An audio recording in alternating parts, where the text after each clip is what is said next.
अपने इंट्रो से स्टार्ट कर दीजिए। गुड आफ्टरनून स्टूडेंट, मैं वाटिका मिश्रा GIC पागवाड़ा में कार्यरत हूँ।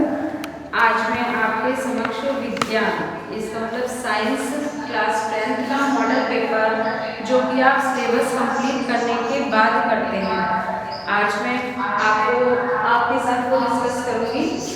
सबसे पहले हमें पता होना चाहिए साइंस क्या है। साइंस को हिंदी में कहते हैं विज्ञान, और वो दो शब्दों से मिलकर बना है वी प्लस ज्ञान। वी का मतलब वह विशेष ज्ञान,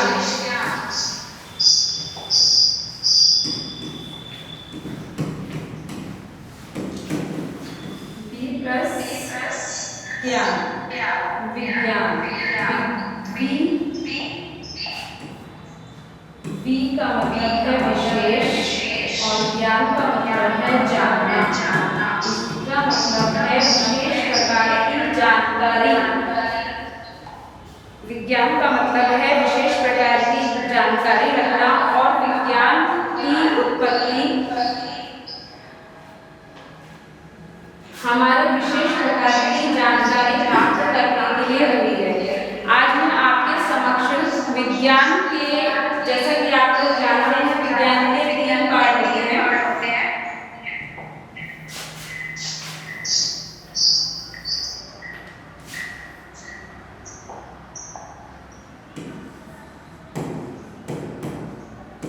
टेंथ क्लास में विज्ञान को 3 पार्ट में बांटा गया है।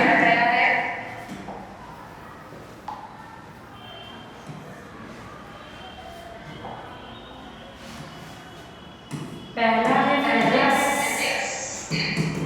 Second is chemistry and third is bio. यहाँ हम आपके बोर्ड एग्जाम में जो मॉडल पेपर आपको दिया गया है उसे डिस्कस करने के लिए उपस्थित हुए हैं। और सबसे पहले फिजिक्स में आपको पता होना चाहिए कितने लॉन्ग क्वेश्चंस, कितने शॉर्ट क्वेश्चंस और ऑब्जेक्टिव आने हैं। सबसे पहले आता है फिजिक्स की उत्पत्ति फ्यूसिस वर्ड से हुई है, जिसका अर्थ होता है प्रकृति। यानी कि फिजिक्स के अंतर्गत हम प्रकृति से जुड़ी हुई घटनाओं के बारे में जानकारी प्राप्त करते हैं, दैट इज फिजिक्स।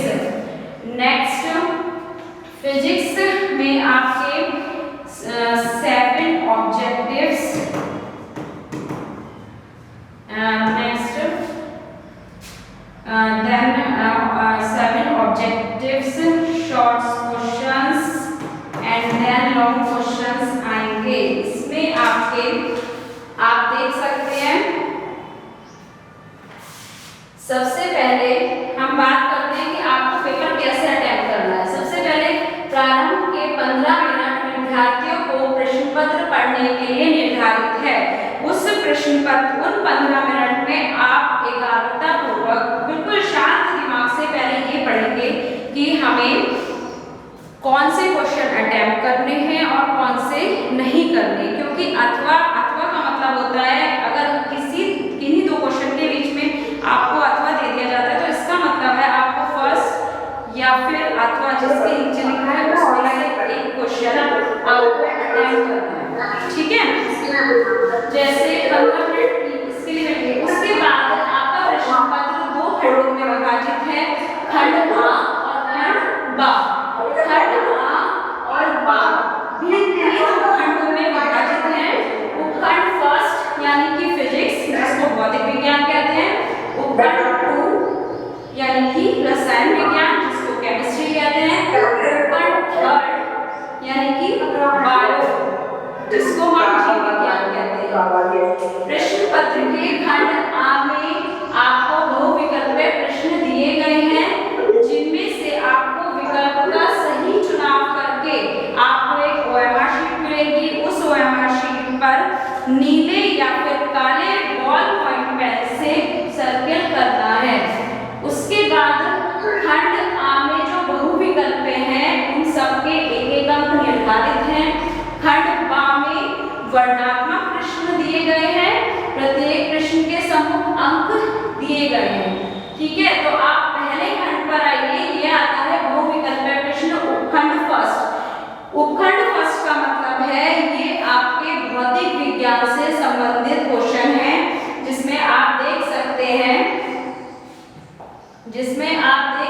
हैं कि फर्स्ट सेकंड थर्ड यानी कि इस तरह से 7 क्वेश्चंस, इस तरह से आपको 7 बहुविकल्पीय फिजिक्स भौतिक विज्ञान के दिए हैं। उसके बाद आपको 6 क्वेश्चन केमिस्ट्री यानी कि रसायन विज्ञान के दिए गए हैं, और उसके बाद आपको 7 क्वेश्चंस फिर से जीव विज्ञान के दिए गए हैं। ये आपके टोटल 20 ऑब्जेक्टिव्स हैं जिन्हें आपको ओएमआर शीट पर करना है। इसके बाद आता है वर्णनात्मक प्रश्न। वर्णनात्मक प्रश्न में शॉर्ट क्वेश्चंस जो कि 4-4 नंबर के हैं।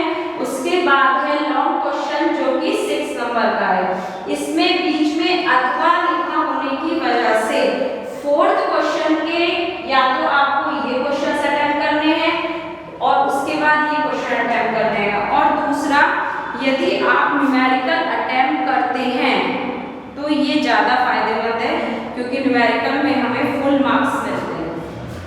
फिजिक्स में न्यूमेरिकल मेन है। अब हम आते हैं ऑब्जेक्टिव्स क्वेश्चंस पर, जैसा कि पार्ट 1 जो कि फिजिक्स से रिलेटेड है। आप देखिए, फर्स्ट क्वेश्चन है 2 पृष्ठों से घिरा हुआ कोई पारदर्शी माध्यम जिसका एक या दोनों पृष्ठ गोलीय हैं कहलाता है। तो पारदर्शी माध्यम दर्पण तो हो नहीं सकता, क्योंकि दर्पण में एक तरफ पॉलिश होता है, एक पृष्ठ पर पॉलिश होता है और दूसरे पृष्ठ से परावर्तन होता है, इसीलिए गोलीय दर्पण तो हो नहीं सकता। त्रिज्या भी नहीं हो सकती। थर्ड पे आता है गोलीय लेंस।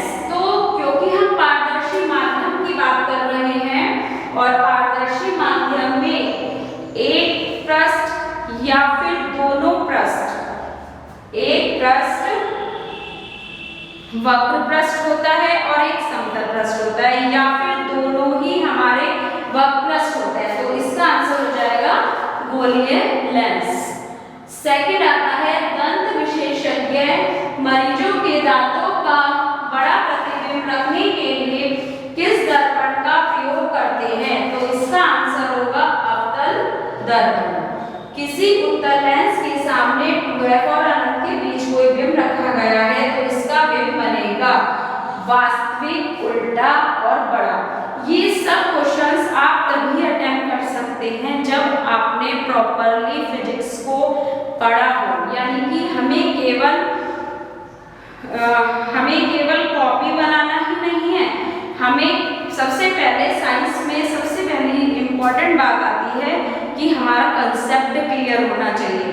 कंसेप्ट क्लियर होने के बाद हमें उसका रिवीजन भी करना है, क्योंकि कंसेप्ट क्लियर होने के बाद अगर हम रिवीजन नहीं करेंगे तो काफ़ी ऐसे डेफिनेशंस या हमारा बेस अगर क्लियर नहीं है तो काफ़ी सारा ऐसा हौच-पौच हो जाएगा जिससे हम रिवीजन से ही सही कर सकते हैं।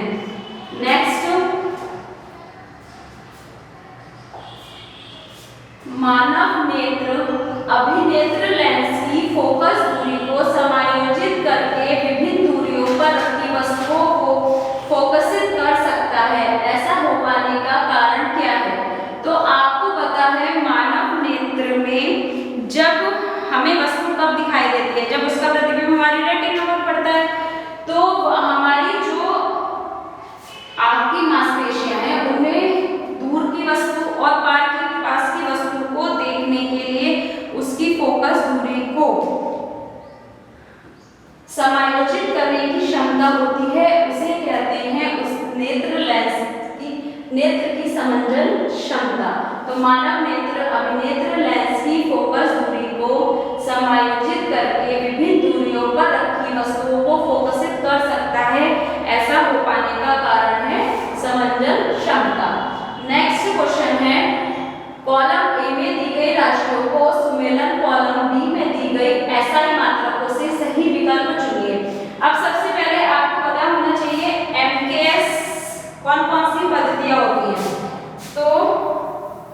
यहाँ मैं आपको बताने जा रही हूँ फिजिक्स में जितनी भी भौतिक राशियाँ होती हैं उनके अपने मात्रक होते हैं और यहाँ पर दो मात्रक हैं, एक होता है MKS, एक होता है MKS और next is CGS। M for metre, K for kilogram, S for second. यानी कि MKS पद्धति में दूरी का मात्रक मीटर, द्रव्यमान का मात्रक किलोग्राम और S का मात्रक यानी कि टाइम का मात्रक सेकंड होता है। ऐसे ही आता है नेक्स्ट CGS पद्धति। MKS पद्धति को हम SI पद्धति भी कहते हैं। नेक्स्ट आता है CGS। CGS का मतलब होता है जिसमें लंबाई का मात्रक सेंटीमीटर हो, G फॉर द्रव्यमान का मात्रक ग्राम हो और S यानी कि समय का मात्रक सेकंड हो। तो यदि आपसे MKS पद्धति में दूरी का मात्रक पूछा जाता है तो आप बताएंगे मीटर। अगर CGS पद्धति में दूरी का मात्रक पूछा जाता है तो आप बताएंगे सेंटीमीटर। तो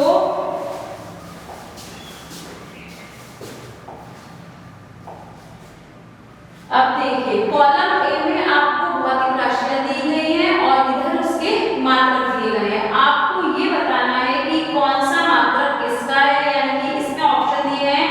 फर्स्ट है विद्युत विभवांतर। विद्युत विभवांतर का मात्रक वोल्ट, विद्युत धारा का मात्रक एम्पियर, विद्युत शक्ति का मात्रक वॉट और प्रतिरोध का मात्रक होता है ओम। इसका मतलब है फर्स्ट फोर्थ यानी कि या तो ऑप्शन ए है या फिर ऑप्शन डी है। नेक्स्ट इज विद्युत धारा। विद्युत धारा है एम्पियर यानी कि सेकंड का फर्स्ट से। इसका मतलब हमें पता चल रहा है इसका ऑप्शन डी होगा। ठीक है। नेक्स्ट क्वेश्चन, दो चालक तार जिनके पदार्थ लंबाई तथा व्यास समान है किसी विद्युत परिपथ में पहले श्रेणी क्रम में और फिर पार्श्व क्रम यानी कि समानांतर क्रम में संयोजित किए जाते हैं। श्रेणी क्रम और पार्श्व क्रम संयोजन में उत्पन्न ऊष्माओं का अनुपात क्या होगा?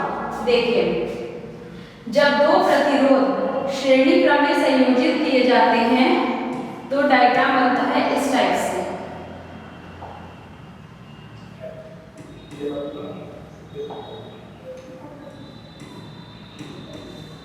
ठीक है, यानी कि ये R1 और ये R2। चूंकि उसने क्वेश्चन में ये कहा है कि जो हमारे तार हैं, उसने क्वेश्चन में कहा है कि जो हमारे चार तार हैं वो पदार्थ की लंबाई और व्यास समान है। इस वजह से इनका जो प्रतिरोध यानी कि R1 होगा वो भी R होगा और R2 जो होगा वो भी R2 होगा।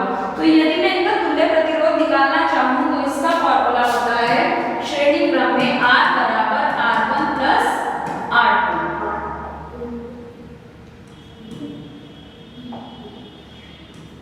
ठीक है, R1 बराबर R है और R2 बराबर भी R है, इसीलिए R हो जाएगा R प्लस R, इसका मतलब 2R।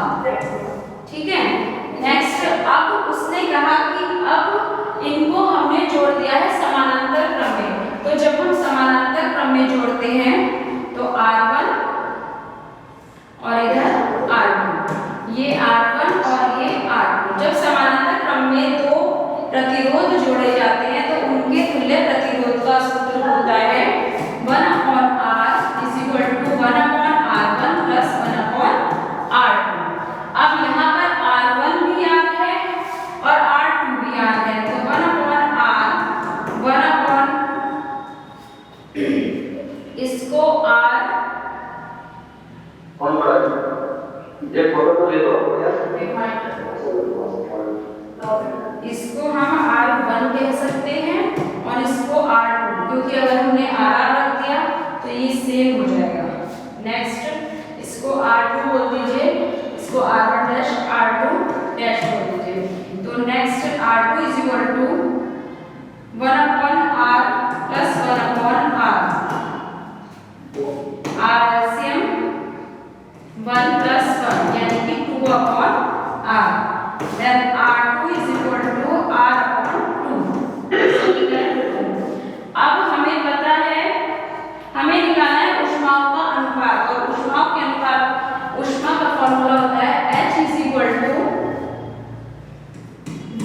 Square upon R into T.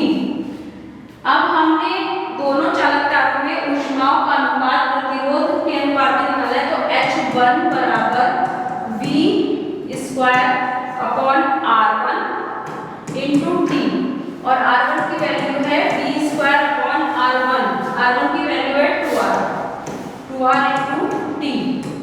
H1 और H2 is equal to V square upon R by 2 into T.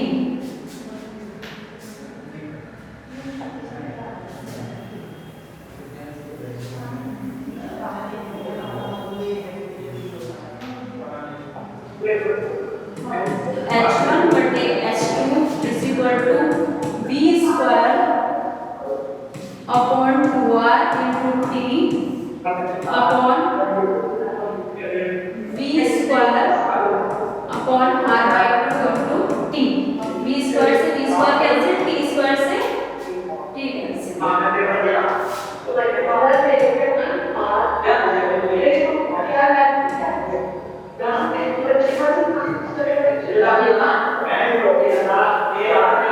तो जब हम H1 बटे H2 निकालते हैं तो ये आता है 1/2 इंटू 2, यानी कि H1 बटे H2 इनका अनुपात आ गया 1/4।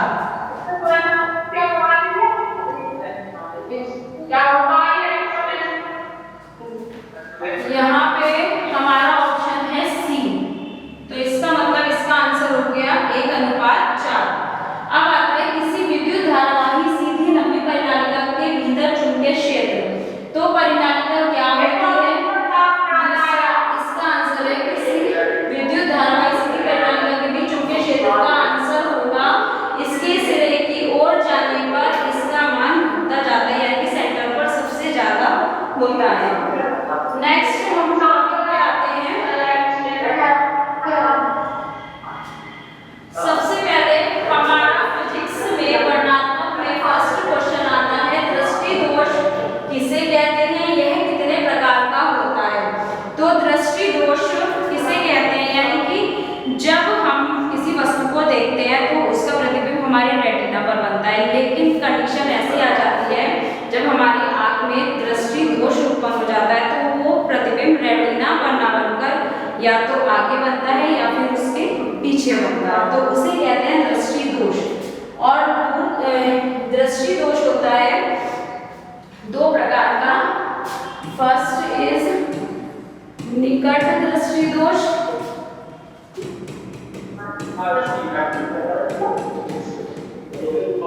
एंड सेकंड इज दूर दृष्टि दोष। अब आप नाम से समझ रहे होंगे निकट दृष्टि दोष मतलब निकट की वस्तु साफ न दिखाई दे रहा है, और दूर दृष्टि दोष मतलब दूर वस्तु साफ न दिखाई दे रहा है, लेकिन ऐसा नहीं होता, ये जस्ट अपोजिट होता है नाम पर। अगर निकट दृष्टि दोष लिखा है इसका मतलब है हमें निकट की वस्तुएं साफ दिखाई देंगी, दूर की वस्तुएं साफ दिखाई नहीं देंगी, और दूर दृष्टि दोष में दूर की वस्तुएं साफ दिखाई देती है, निकट की वस्तुएं साफ दिखाई नहीं देती। और निकट दृष्टि दोष के लिए अग्र लेंस का उपयोग किया जाता है और दूर दृष्टि दोष के लिए उत्तल लेंस का उपयोग किया जाता है निवारण के लिए। नेक्स्ट क्वेश्चन है, हमें आकाश में इंद्रधनुष केवल वर्षा के पश्चात ही क्यों दिखाई देता है? ये दिखाई देता है वर्ण विक्षेपण के कारण। जैसा कि आपको पता है प्रिज्म श्वेत प्रकाश की किरण को 7 रंगों में बांट देता है, जैसे विप्योर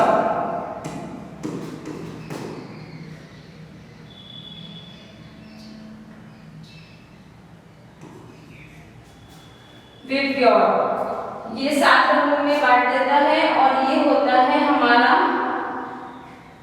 हमें आकाश में इंद्रधनुष का केवल वर्षा के पश्चात ही इसलिए दिखाई देता है, ये होता है वर्ण विक्षेपण के कारण।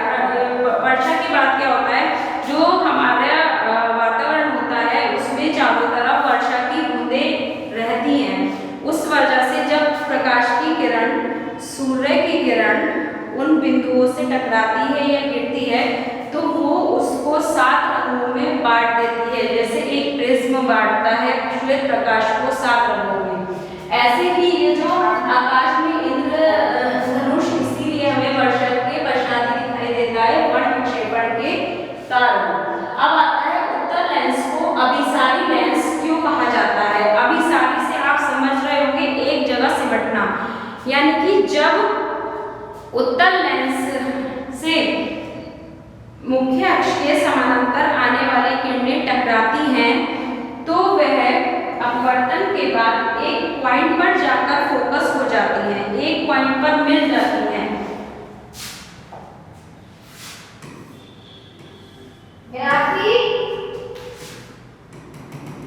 जब प्रकाश की किरणें आती हैं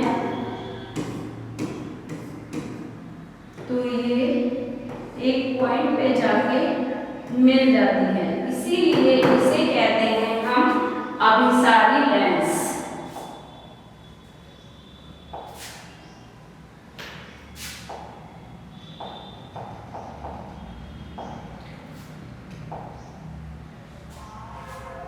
नेक्स्ट क्वेश्चन है अवतल दर्पण और उत्तल दर्पण का उपयोग कहाँ होता है। आपने देखा होगा उत्तल दर्पण जो हम वाहन के साइड में हमारे मिरर होता है उसका उपयोग उत्तल दर्पण में किया जाता है। और अवतल दर्पण का जैसे डॉक्टर्स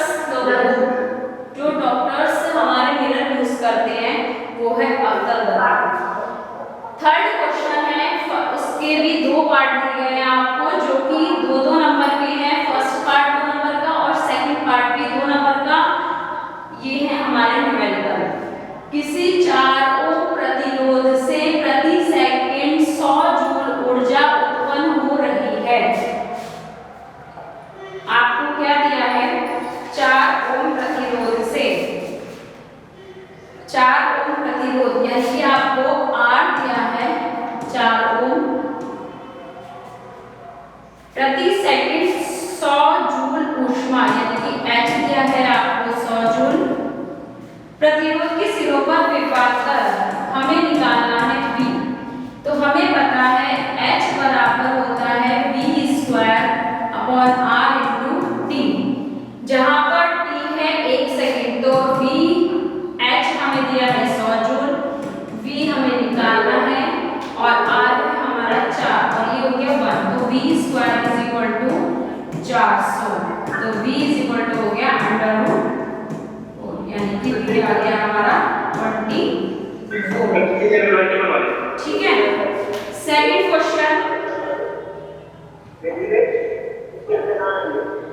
सेकंड क्वेश्चन है 20 ओम प्रतिरोध की कोई विद्युत स्त्री, ठीक है 20 ओम प्रतिरोध की कोई विद्युत स्त्री 5 एम्पीयर विद्युत धारा लेती है। हमें R दिया है 20 ओम,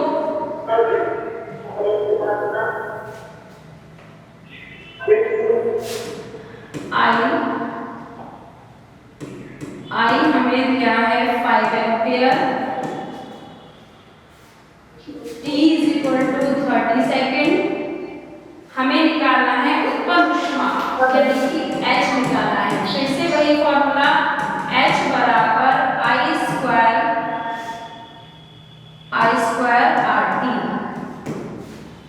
H = I² RT। I है हमारा 5 × 5, R है हमारा 20 और T है हमारा 30 सेकेंड। इसका मतलब ये हो गया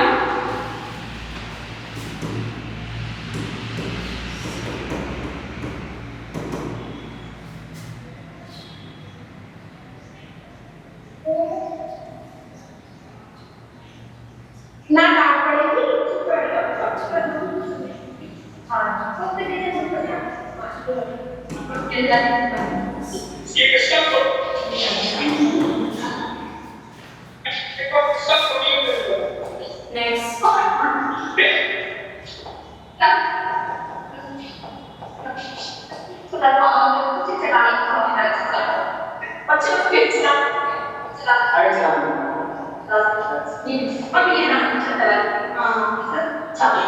नेक्स्ट अब हम रिवाइज कर रहे हैं। फर्स्ट क्वेश्चन दूरदर्शी कितने प्रकार के होते हैं।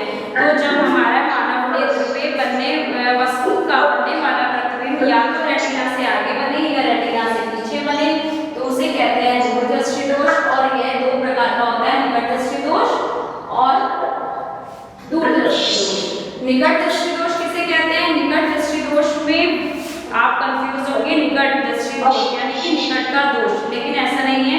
निकट दृष्टि दोष में हमें निकट की वस्तुएं तो साफ दिखाई देती है लेकिन दूर की वस्तुएं साफ दिखाई नहीं देती। इसके निवारण के लिए हम अवतल लेंस का उपयोग करते हैं। फिर सेकंड आता है दूरदृष्टि दोष। दूरदृष्टि दोष में हमें दूर की वस्तुएं तो साफ दिखाई देती है लेकिन पास की वस्तुएं साफ नहीं दिखाई देती, तो उसे कहते हैं दूरदृष्टि दोष। नेक्स्ट हमें आकाश में इंद्रधनुष केवल वर्षा के पश्चात ही क्यों दिखाई देता है? वर्ण विक्षेपण के कारण। जिस प्रकार एक प्रिज्म श्वेत प्रकाश को 7 रंगों में बांट देता है, वैसे ही वायुमंडल में स्थित वर्षा की बूंदें जब सूर्य का प्रकाश उन पर गिरता है तो वो सूर्य के प्रकाश को 7 रंगों में फैला देती है, जिसके कारण हमें इंद्रधनुष दिखाई देता है। और इंद्रधनुष हमेशा हमें सूर्य के प्रकाश के अपोजिट, सूर्य के अपोजिट साइड में दिखाई देता है। अब आता है उत्तल लेंस को अभिसारी लेंस क्यों कहते हैं? क्योंकि उत्तल लेंस मुख्य अक्ष के समानांतर आने वाली किरणों को अपवर्तन के पश्चात एक बिंदु, एक पॉइंट पर इकट्ठा कर देता है, एकत्रित कर देता है या फोकस कर देता है, इसीलिए इसे अभिसारी लेंस कहते हैं। अवतल दर्पण और उत्तल दर्पण के उपयोग। अवतल दर्पण का उपयोग डॉक्टर्स लोग नाक कान आदि के जांच में करते हैं और उत्तल दर्पण का उपयोग वाहन में लगे साइड में शीशे में उपयोग होता है। थर्ड क्वेश्चन आपका आता है किसी चारों प्रतिरोध से प्रति सेकंड 100 जूल ऊर्जा उत्पन्न हो रही है, प्रतिरोधक के सिरों पर विभवांतर ज्ञात कीजिए। मेडिकल करते वक्त आपको हमेशा याद रखना है कि जो दिया है पहले उसको लिखते जाएंगे, उसके बाद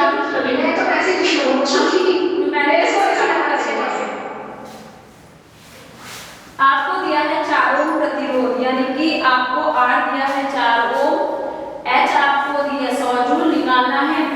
तो H बराबर V²/R × T। दोनों फॉर्मूले एक दूसरे से कोरिलेटेड हैं।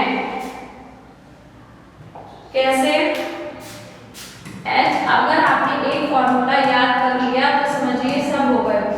ओम के नियम से V बराबर होता है IR। अगर हमें H बराबर I²RT में अगर हमें V निकालने के लिए कहता है तो इसका मतलब है हम I की जगह V/R रख सकते हैं। और यदि I की जगह V/R रख सकते हैं यदि V निकालने के लिए कहता है, अदरवाइज I²RT तो रहेगा ये फॉर्मूला। तो H बराबर हो जाएगा हमारा V²/RT।